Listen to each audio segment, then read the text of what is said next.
So we had about 16 hours total in the Qatar Airways Q suites that formed a double bed in the sky.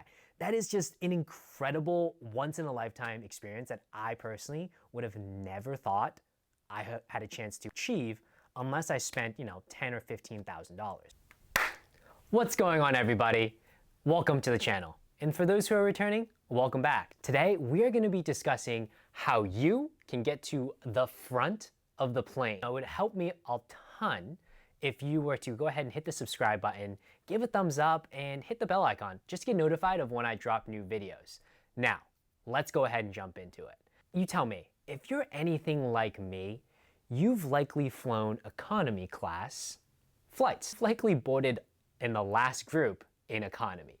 You've had the pleasure of walking past the business class passengers and the first class passengers who are sitting down with their lie flat beds, champagne on tap, they're laughing, having a good time, taking selfies, and we're just shuffling to the back of the plane and just praying that we can put our bag above our seat. That was an all too common occurrence. And again, if you're anything like me, you probably wondered, what does it take to sit where they're sitting? What does it take to be able to just board whenever, to have a lie flat seat, to have champagne as a pre-departure beverage? Am I gonna have to drop $5,000, $10,000, $15,000? Is that it? I just have to go earn a ton of money and spend it all on one flight? Well, the short answer is no. I'm gonna go ahead and share with you 3 ways that you can use to potentially get to the front of the plane for less than $10,000, less than $5,000, maybe even less than what you're paying for your economy class ticket. So, what are the 3 strategies? The first one, make an ask. Ask somebody if you can go sit in the front of the plane. The second, do you already hold elite status with one of these airlines? If so, you might be able to make that request as well. And the third, the one that I'm most excited about to really get into, is just book an award ticket from the onset. Obviously, I'm not gonna just leave you there. Let's go ahead and double tap into the first strategy, making the ask. This, I think, is by far the easiest and yet most challenging. The easiest because you don't read a whole lot. You just need to be able to speak to someone. The most challenging because you're setting yourself up for rejection in front of a lot of people. I know it sounds daunting, but trust me, it really isn't, and I'm gonna break it down for you. Things to keep in mind with this particular strategy: it works really well when you're flying either domestically or short-haul international. In addition, you're most likely gonna be going from, say, a regular economy seat to something in the bulkhead with a little bit more legroom, or potentially plus or premium plus. You're not getting to business or first. That's just full disclaimer. But again, that's because the barrier is a lot lower than the other 2 methods we're gonna go ahead and discuss. So with this method, the minimum requirement is positive attitude. That's it. Just have a positive attitude when you make this ask. This is actually a life motto that I have. You don't get what you don't ask for. If you don't make the ask, you're not gonna get there. So you might as well go ahead and shoot your shot. Let me walk you through a typical example of how I make the ask. As we're waiting for the plane to start boarding, I'll approach the gate agent and start making a little small talk, right? Build up some rapport. Simple things such as like, oh, how busy has it been today? Is this a full flight? Oh, is this a turnaround flight? Something to build a little bit of rapport. Okay, get them talking. Then when they ask how they can help me, I say something to the effect of, oh, I was wondering, is there any opportunity or chance that I could potentially just move a little bit further up front? And then silence. Say nothing more and just wait to hear what they say back. I would say it's a 50 or 60% success rate that they're gonna do, and if the plane is not overbooked. And that's it. That's as simple as that. Go ahead and make the ask. This has worked for me flying from Boston to San Francisco.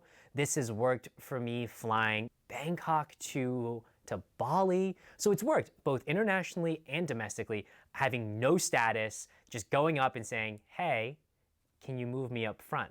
Go ahead and, try this and report back. I'd love to see how it works for other people. The second strategy we're gonna be discussing is using an airline elite status. Typically, you're gonna earn this from flying a lot, and you're gonna have some sort of status with the airline to signify that. The reason why people with status get upgraded is because they tend to indicate to the airline that this person spends money. And because they spend money, the airline would like to reward them by offering them just better seats or complimentary upgrades. I do say that you have to earn the status, but you don't always have to earn it by flying.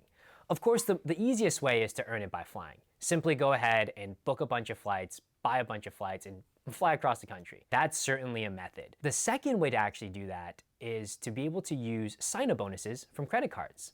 Yeah, so there's some sign-up bonuses from credit cards that aren't just gonna give you cash back. They actually give you what's called elite qualifying miles, and these miles can be used in lieu of actually flying an airline's card. The third method I think is the most interesting, and that is doing what's known as a status match. And for me, that's actually how I got my elite status with United Airlines. Granted, it's not really the highest tier, it's still a tier. So because I don't fly a ton and I stay at a lot of hotels, I have Marriott Titanium Elite status. I'm able to automatically match my Marriott Titanium Elite status to United Airlines Silver status.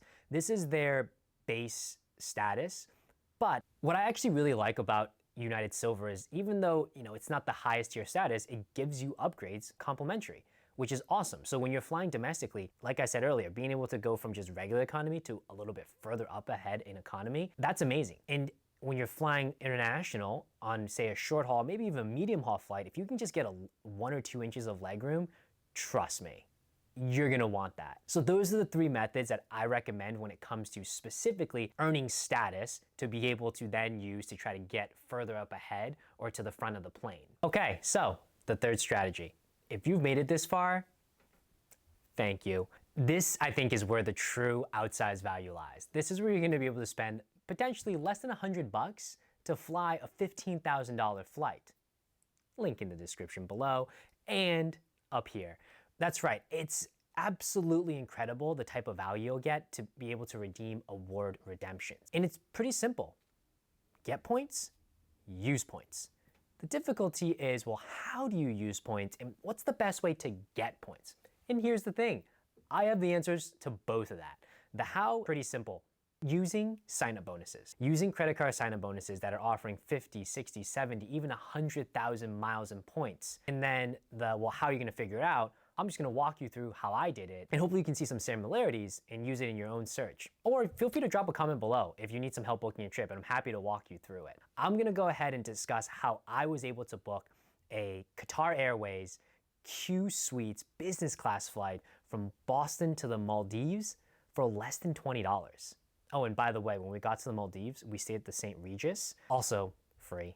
But that's another story. Qatar Airways, how did I do it? When I first found out that we wanted to go to the Maldives, my first question was, okay, how do I get there? And how do I do it for free? It became very apparent I had to do it with Qatar Airways. The fact that there is a double bed in the sky, that's incredible. Now, the issue though was I don't have Qatar Airways status.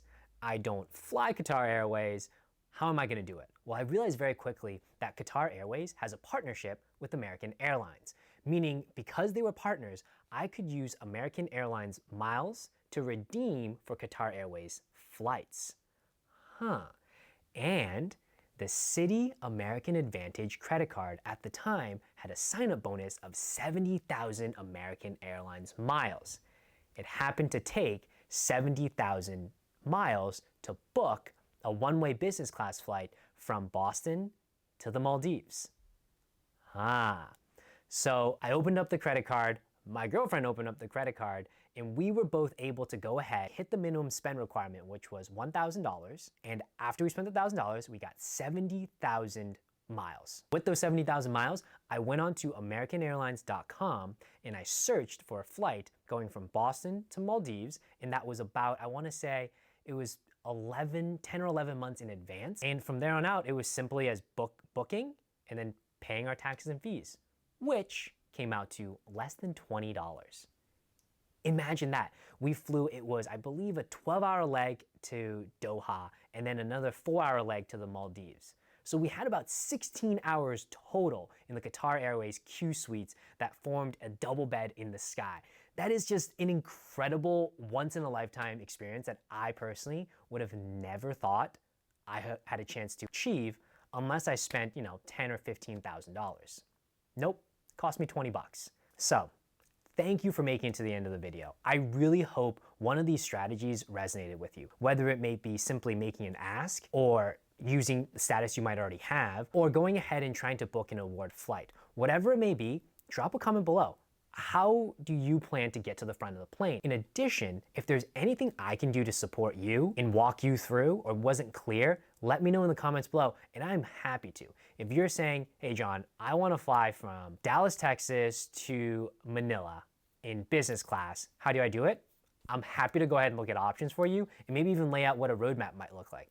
Or you're like, hey man, I just want to fly from Miami to San Francisco in business class domestically. How do I do it? Happy to help you out there. Not promising we can absolutely get there, but I'm happy to go ahead and see what we could roadmap and strategize together. Because at the end of the day, I think this is just really fun, and I don't know why more people aren't able to do it or don't do it. Thank you again for tuning in. Until next time. Whew.